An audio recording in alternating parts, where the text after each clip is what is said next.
Dites-moi, à votre avis, qu'est-ce qui fait un héros de fiction? Dans énormément d'histoires, on retrouve des héros. Et je précise bien l'archétype du héros, pas le personnage principal ou le protagoniste, même s'il peut aussi remplir ses rôles. Ici, je veux parler du personnage qui va, par ses actions, inspirer le peuple et lui offrir une lueur d'espoir. Un des exemples les plus simples de ce genre de personnage, ce sont les super-héros dans les comics, dont c'est la raison d'être, l'abnégation dont peut faire preuve un Spider-Man, et qui amènera à celle des habitants de New York. Un héros, c'est un personnage qui apporte ses valeurs et qui est très important pour ce genre de récit. Mais qu'est-ce qui fait un héros de fiction? Eh bien, pour y répondre, on va parler de Yoru no Yatterman et s'attarder au-delà des mots. Alors, Yatterman, il y a beaucoup de chances pour que vous ne connaissiez pas, parce que c'est assez vieux, ça date de la fin des années 70. Mais malgré tout, c'est un animé qui a eu son succès, étant le plus célèbre des spin-offs de Time Bokan. Alors, Time Bokan, va falloir que je parle de ça aussi. Sorti en 1975, Time Bokan est un animé mettant en scène des voyages dans le temps avec une bande de héros devant affronter un groupe de méchants avec le désir de, of course, conquérir le monde. C'était très basique, mais ça a fonctionné. Dans cette équipe de héros, on retrouve deux personnages, les Yatterman, qui donneront donc leur propre série à la fin de la première. Et à partir de là, les spin-offs vont s'enchaîner. D'abord avec Zenderman, puis Rescue Man, avant de ressortir Time Bokan 24. Sachant qu'à partir de Zenderman, les équipes changeront à chaque spin-off. Pour donner un ordre d'idée, vous pouvez voir ça comme les dernières saisons des Power Rangers, avec à chaque fois une équipe propre à la saison, mais qui garde les codes de la franchise. Maintenant que la parenthèse Time Bokan est refermée, on va pouvoir se recentrer sur Yatterman. L'histoire nous décrit les aventures de Gan Takada et Dai Kaminari, qui sont respectivement Yatterman 1 et Yatterman 2. Oui, ils n'ont pas été chercher loin les noms. Leur mission est de tenter d'arrêter Doronjo, la chef de l'équipe, et ses deux sbires, Boyaki, le cerveau, et Tonzura, les muscles. Tout ce petit monde répondant aux ordres de Tokurobei, le grand chef du clan, qui est à la recherche de la pierre du crâne et qui pourrait amener au plus grand gisement d'or de la planète. Voilà, ça c'est pour la série de 77, et c'est pas de ça dont on va parler. Parce que la série a continué à faire son bonhomme de chemin, avec un remake en 2008, un film live-action en 2009 réalisé par Takashi Maiki, que d'ailleurs je vous conseille.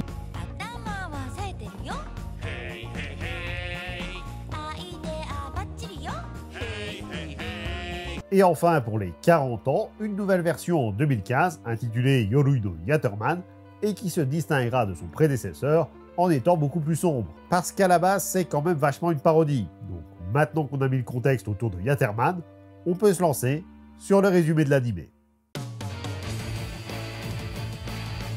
Tout commence par une journée bien au calme au Japon, lorsque, soudain, pluie de météorites accompagnée d'un rire menaçant. Sans transition aucune, le futur. Oui, l'animé n'a pas le temps. Donc, dans le futur, on découvre Dorothy et ses deux compagnons, amis, serviteurs, c'est jamais précisé, Elephantus et Volcadze, ainsi que sa fille Léopard, une gamine qui est biberonnée aux légendes de ses héros d'un temps passé, les Yatterman, qui ont vaincu le gang d'Oronbo avec une chic note sur le front. Bon, vu comment le gang s'en prend plein dans la tronche dans la première série, je pense que c'est surtout pour ne pas traumatiser la gamine. On apprend dans la foulée que tout ce petit monde vit aux abords du Yatter Kingdom, le royaume protégé par les Yatterman depuis des générations, et où il y fait bon vivre.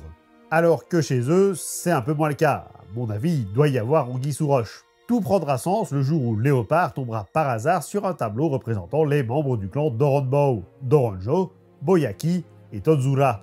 Et la terrible nouvelle éclate, ce sont leurs ancêtres et ils sont là parce que leur famille a été bannie. Léopard décide alors de devenir une gentille fille pour pouvoir rejoindre le Yatter Kingdom une fois l'exil levé. Sauf que le pire était encore à venir. Oui, pire que l'apocalypse façon Armageddon et l'exil. Dorothy tombe malade et sans les médicaments adéquats, elle finira par mourir, laissant la pauvre Léopard orpheline. Et où est-ce qu'il y a des médicaments? Je vous le donne dans le mille, au Yatter Kingdom. Donc elle prend un bateau pour y aller, rejoint assez vite par ses deux comparses. Ils se rendent au Yatter Kingdom, vu que les Yatterman sont gentils, ils donnent des médicaments, Dorothy est sauvée, fin. Et bien entendu, ça va pas se passer comme ça, puisqu'un énorme mur se dresse devant eux pour les empêcher d'aller plus loin. Bon, ok, c'est un système de défense un peu abrupt, mais ils sont accueillis par les Yatterman, donc ça va bien se passer. Ok, donc la joyeuse troupe rebrousse chemin sous peine de chiquenoute sur le front très douloureuse. Et en l'absence de médicaments, la mère de Léopard meurt dans son lit. Ce qui fait que la petite, elle va se poser des questions sur les Yatterman et ses ancêtres, à savoir qui est-ce qui était le vrai héros dans cette histoire. Et c'est donc cosplayé en leurs ancêtres que le gang d'Orodbow renaît de ses cendres, direction le Yatter Kingdom pour leur donner la chiquenote sur le front susmentionné. Et pour ce faire, ils vont utiliser un tunnel qui rejoint les deux régions. Avouez quand même que c'est pratique. Donc, après un voyage dans le train de la mine, y compris sous-marin, ils se retrouvent enfin face aux Yatterman avec leur nouveau robot dernier cri. Oui, leur truc à eux, c'est de faire des robots. Et ils leur flanquent littéralement une chiquenote sur le front. Donc c'est bon là, ils ont gagné, la mer est vengée, ils peuvent retourner chez eux. Sauf que, encore une fois, non, puisque les Yatterman vaincus sont en réalité des robots. Et voilà que débarque une véritable armada de ces mêmes robots, accompagnés de leur cigogne mécanique cracheuse de missiles. Autant dire que la mission va être un peu plus difficile que prévu. Après une course-poursuite jusqu'à un barrage, ils finissent par échapper à leurs poursuivants en se jetant dans la rivière, les forçant à entrer par effraction dans une maison, histoire de se réchauffer après ce bain forcé. Quand soudain, la propriétaire des lieux rentre alors qu'Elephantus et Volcadze sont tout nus. Fort heureusement, elle est aveugle, sinon ça aurait été très gênant. La jeune fille se nomme Alouette et prend les 3 intrus dans sa maison pour des anges venus réaliser son rêve. Ce qui arrange bien nos protagonistes parce que comme ça ils se font pas dénoncer. Ce qui ne sera pas forcément le cas de Galina, son amie d'enfance, qui craint avoir en face de lui des voleurs. Cependant, lorsque les Yatterman viennent sonner à leur porte, ils refusent de les dénoncer. Et pour cause, ses parents ainsi que ceux d'Alouette ont été enlevés par les Yatterman, forcés à travailler dans une usine et morts dans l'explosion de cette dernière. On en est déjà à 5 parents décédés dans l'histoire. Le lendemain matin, le gang décide de partir en direction de Yatter Metropolis, capitale du pays, et donc siège des Yatterman, sous la demande de Galina. Sauf que d'une part, ça ne va pas plaire à Alouette, et d'autre part, les Yatterman vont découvrir qu'ils ont caché le groupe durant la nuit, et vont se devoir d'appliquer la sentence, séance tenante, à savoir... la mort par décapitation. Enfin, ici en l'occurrence, ça va plus vite être la destruction de la maison à l'aide d'une bombe envoyée par une cigogne. C'est pas le même budget. Sauf que, issu des flammes, un rire résonne dans la plaine. Parce que Léopard, elle est revenue avec ses 2 amis, et ensemble, ils ont construit un robot pour vaincre la cigogne. Alors, comptons bien que les Yatterman, ils ont laissé 30 secondes avant la destruction de la maison, ce qui veut dire que le robot, il a été techniquement construit en moins d'1 minute. Balèze. Bref, les 2 robots explosent, et le gang, maintenant composé de 5 personnes, s'envole en direction de la capitale. Enfin, s'envole, c'est un bien grand mot.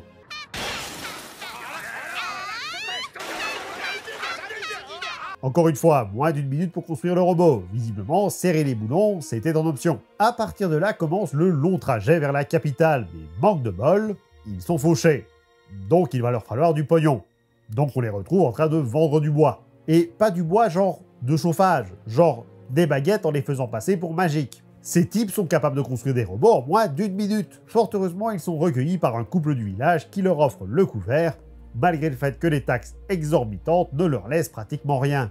Et pour mettre une nouvelle petite cerise sur le gâteau, le mari est condamné à 35 ans de travaux forcés.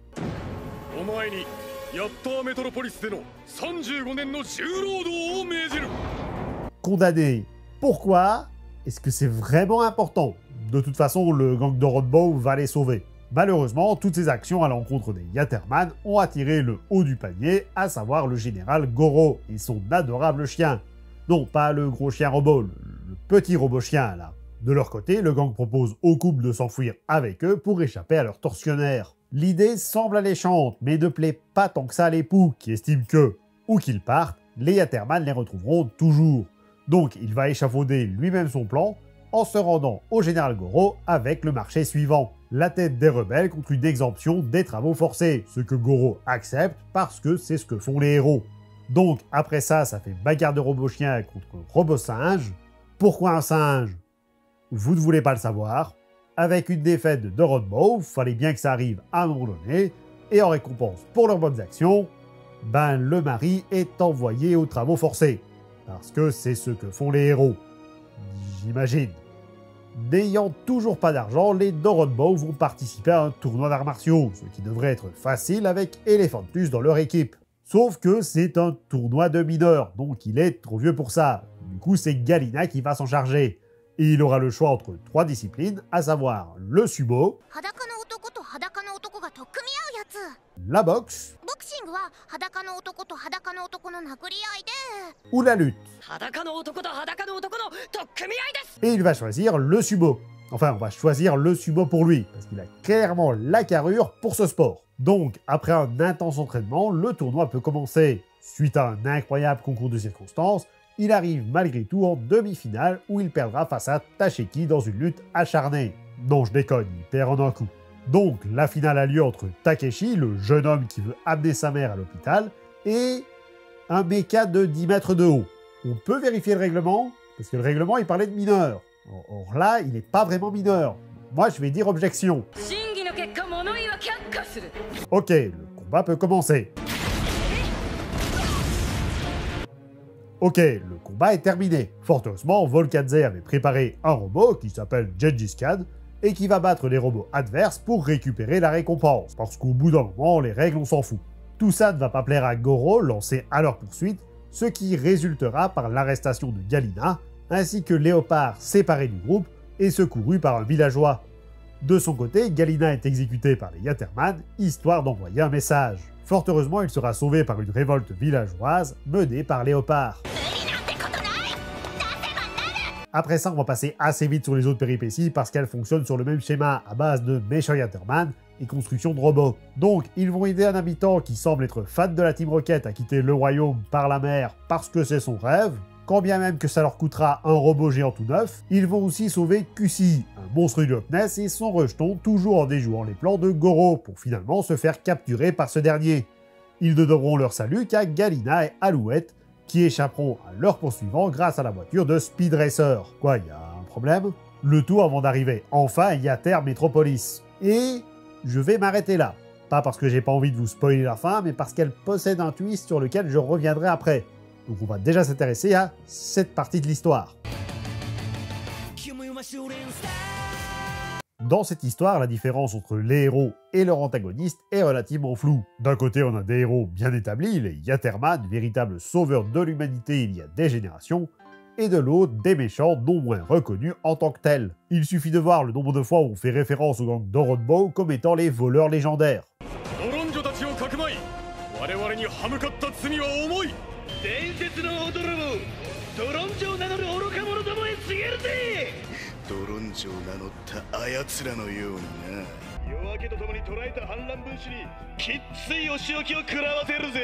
Sauf que dans les faits, on en est bien loin. La question qui va se poser ici, c'est à quel point un héros doit être fidèle à ses principes. Dans l'idée, le fait de refuser l'entrée à la bande bannie des années plus tôt reste relativement logique de leur point de vue. Quand tu vires le mec qui fout le bordel par la grande porte, c'est pas pour le laisser rentrer par la fenêtre. Mais concrètement, ses descendants, eux, ils n'ont rien fait de mal, ils se contentent de vivre sur leur petite île, loin du paradis supposé. Et s'ils débarquent, c'est pour sauver une jeune femme malade, donc une personne qu'un héros, un vrai, se devrait d'aider. Et c'est là que commence la longue descente aux enfers de ce paradis, puisque les habitants du Yatter Kingdom, ils ne voient plus les Yatterman comme des héros, mais comme une police tyrannique. Encore une fois, une évolution peu plaisante, mais qui semble logique. À force de vouloir à tout prix empêcher les crimes, on prive peu à peu les gens de leur libre arbitre. Et pourtant, les Yatterman gardent cette image de héros. À chaque fois qu'ils se présentent à des villageois, ceux-ci doivent pousser le cri de ralliement de ses protecteurs.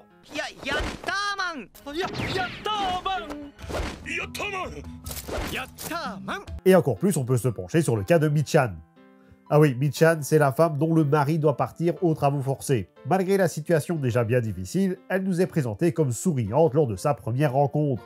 Mais lorsque son mari doit partir pour la capitale, elle est bien obligée de reconnaître que c'est une bonne chose. Parce que les Yatterman ont forcément raison. Je veux dire, regardez-moi cette scène censée montrer la joie du personnage alors qu'elle a les larmes aux yeux. Et ce sont pas des larmes de joie. De l'autre côté, on a le gang Doronbow qui vont être traqués et considérés comme des méchants pour beaucoup de monde. Dès le début de la série, les habitants vont leur fermer la porte à la seconde où ils apprennent que nos garnements sont recherchés par la police du coin. Mais encore une fois, ils ne sont pas vraiment des méchants. Léopard a été élevée avec les contes des Yaterman, ce qui fait qu'elle refuse de voler ou de mentir. Ou en tout cas, si elle le fait, c'est contraint et forcé pour ne pas finir sur le grill. Même rentrer par effraction dans la maison d'Alouette, ça la dérange. Elephantus et Volcadze sont à la même enseigne. Hormis le fait qu'ils sont toujours aux petits soins pour leur patronne, on va y revenir, ils ont aussi une tendance à aider leurs prochains, tout en essayant de se rapprocher de la nature belliqueuse de leurs ancêtres. Bon, un exemple. Dans un des épisodes, ils sont en train d'essayer d'arnaquer les gens avec un lapin des neiges bougeant tout seul, le tout grâce à un aimant. Quand leur unique client, c'est Takeshi qui veut faire un cadeau à sa mère malade alors qu'il n'a pas un rond, oui, on est assez haut dans le cliché, manquerait plus qu'il soit à la rue et on aurait le tiercé gagnant de la loose. Eh bien, ils vont non seulement lui laisser le lapin pour rien, mais ils vont aussi lui expliquer le tour en donnant l'aimant. On a beau essayer de jouer les méchants, le naturel revient au galop. Dans le même registre, si Léopard se retrouve séparée du groupe, c'est parce qu'elle s'engueule avec ses deux sbires au sujet de la punition à donner aux Yaterman. Si Léopard a toujours la volonté de leur mettre la fameuse chic-note sur le front, les deux autres préféreraient abandonner la mission et rentrer à la maison. Et si dans un premier temps on peut penser qu'ils sont des pauvres lâches ne voulant pas respecter la mémoire de leur défunt ami, en vérité ils veulent surtout protéger la gamine de la mort certaine qui l'attend. Au final, les habitants aidés par le gang seront de plus en plus reconnaissants envers eux, avec en point d'orgue la révolte paysanne contre l'oppresseur. Parce que oui, pour beaucoup c'est pas tellement qu'ils n'ont pas envie de se battre, c'est surtout que l'ennemi semble beaucoup trop fort. Sauf que lorsqu'une gamine n'hésite pas à se sacrifier pour leur faire face, ça leur donne une bonne dose de courage. Au final, les places de héros et de vilains s'échangent petit à petit.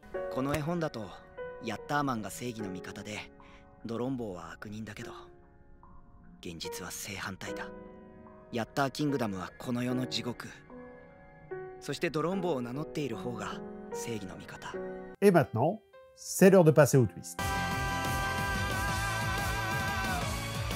Notre gang se retrouve donc aux portes de la ville et l'infiltre grâce à son tandem volant. Oui, parfois c'est des super robots et parfois c'est juste un vélo. Une fois à l'intérieur, ils peuvent enfin constater à quel point il fait bon vivre dans cette capitale. Comme quoi les Yaterman n'avaient pas menti, c'est un honneur de travailler pour eux. Vous y avez cru? Bien entendu, c'est un véritable calvaire avec un supplément en discours de propagande pour dire que les Yater, c'est les héros et les Doronbow, c'est les gros vilains. Ils leur flanquent même la destruction de la Lune sur le dos. Bon, pour le coup c'est vrai, mais quand même. Cependant, cette escapade discrète ne fera pas long feu, puisqu'ils vont se faire repérer par les 12 généraux -1. Oui, parce que Goro est aux abonnés absents depuis leur dernière rencontre, ce qui fait qu'ils ne sont plus que 11. Mais ils continuent de s'appeler les 12 généraux. Et face à cette supériorité numérique, nos vilains se font rapidement avoir, ce qui s'accompagnera par des remarques sarcastiques sur le numéro 12. Alors, oui, c'est vrai qu'il n'y est pas arrivé, mais déjà, il était tout seul, et puis ensuite, pourquoi vous n'êtes pas intervenu plus tôt si c'était si facile?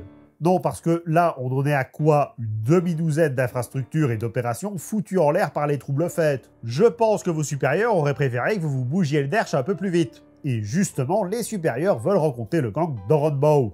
Donc, ils sont amenés devant le vrai, le seul, l'unique Yaterman, et ils sont accueillis en grande pompe. Attends, il y a un problème dans le script là. En réalité, et c'est là que le twist se met en place, Yaterman n'est autre que Dokurobei, le chef du gang à l'époque. Rappelez-vous, au début du résumé, j'ai parlé d'une pluie de météorites avec un rire menaçant. Il s'agissait en réalité de Dokurobei qui revenait sur Terre pour se venger des Yaterman. Faut dire, il a été vaincu un nombre incalculable de fois à travers le gang d'Oronbow. Donc, il a vaincu les Yaterman, banni le trio qu'il avait toujours servi pour incompétence, et afin de se venger des humains, il a pris l'identité de Yaterman, forçant ces humains à travailler pour eux, dans la joie et la bonne humeur. Entre guillemets. Envoyés en prison après cette discussion, ils arriveront à s'en sortir grâce au retour et sacrifice de Goro. Parce que, en vrai, Goro est le père d'Alouette dont la mémoire a été effacée pour en faire un général docile aux ordres de Yaterman. Donc, maintenant que le nouvel ennemi est identifié, Léopard décide de prévenir la population de la véritable nature des héros nationaux, histoire que plus personne n'ait à souffrir. Sauf que, manque de bol, personne semble les écouter. Et c'est Galina et Alouette qui vont avoir une idée pour résoudre ce problème, devenir à leur tour les Yaterman pour affronter l'horrible Dokurobei. À partir de là, deux combats vont s'enchaîner, les héros contre Dokurobei géant, il est devenu géant parce que c'est toujours mieux d'affronter un géant, et de l'autre, Doronbow contre les généraux. Victoire finale, le Yater Kingdom redevient un paradis, et Léopard retourne sur son île. Fin. Donc voilà, finalement, les héros, c'était des vilains depuis le début, donc ça fout un peu tout en l'air. Vraiment? Parce que la présence de ce méchant ne change pas réellement la position des personnages. Léopard et compagnie refusent de se rapprocher de cet allié légendaire et préfèrent rester sur leurs valeurs. Des valeurs qui leur sont données par l'image des Yatterman de la légende. Un peu comme si le message était plus important que la personne qui le prodigue. Même plus puisque Goro va tant qu'à lui perdre la vie en sauvant sa fille, car c'est la promesse qu'il lui avait faite avant d'être embarqué pour la capitale. Ce personnage qu'on identifie très clairement comme un antagoniste dès sa première apparition devient un héros après avoir effectué sa rédemption. Mais surtout la disparition des Yatterman, de l'image héroïque des Yatterman, ça va laisser un vide. Un vide qu'il va falloir combler et ça tombe bien, les Doronbos sont là pour le remplir. Sauf que, comme je l'ai dit, quand ils tentent de jouer les héros, personne ne les écoute. Faut dire, ça fait des décennies que tout le monde répète que le gang Doronbos sont les méchants, donc pourquoi les croire? Alors il fallait que les héros du passé aient une renaissance, et cette renaissance, elle nous est donnée dès le second épisode, avec les deux acolytes qui accompagnent le gang durant leurs aventures. Rappelez-vous de leur nom. C'est bien connu, l'alouette, c'est un oiseau qui évoque le printemps. Galina, lui, il signifie poule, et est un dérivé de Gallus, qui signifie coq, soit l'animal qu'on associe bien souvent au matin. On est donc face à deux animaux qui appellent le renouveau, que ce soit après l'hiver ou après la nuit. Il reste un dernier petit détail qui vous a peut-être fait tiquer dans le résumé, le fait que Léopard retourne sur son île, alors que clairement on y vit vachement moins bien que sur le Yatter Kingdom. Enfin, le nouveau Yatter Kingdom. Après avoir passé tout ce temps avec les nouveaux Yatterman, on pourrait bien penser qu'ils seraient à minima acceptés par leurs anciens compagnons de voyage. Sauf qu'il est bien là le problème, on est là face aux Yatterman, le symbole de l'espoir et de la renaissance, et personne ne peut les prendre au sérieux s'ils sont alliés à leurs ennemis héréditaires. Parce que les vrais héros ne peuvent exister sans leur némésis. La place du héros, parfois, c'est de devenir le méchant de l'histoire.